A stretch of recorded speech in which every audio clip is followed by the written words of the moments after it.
CBC dwaro jopuonj moromo. To Kenya ka ok wabi wuondore. Teacher student ratio rach kendo kabisa. Sikunde mathoth e Kenya ka japuonj achiel puonjo nyithindo 80.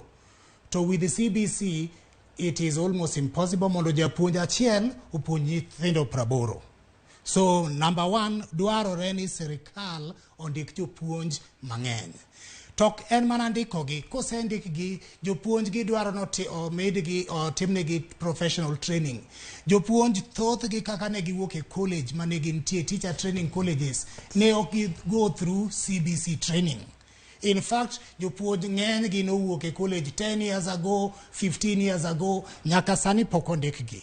Koro kawa employ jopuonj mowuok e college 10 years ago, 12 years ago, ka CBC ne pok ochaki, kikelo gin gi puonj CBC, wadhi chako from grassroots. So number one, why ondik jopuonj. Number two, jopuonj gi dwaro ne otimnegi professional development maber, ma ka giyudo nyithindo to ging'e kaka gitayo nyithindo.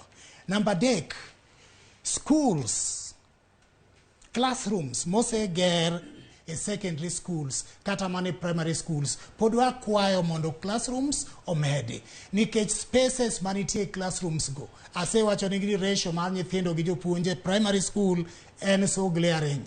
To classes nogere primary schools, most of them noger gi ndalo colonial time. Sizes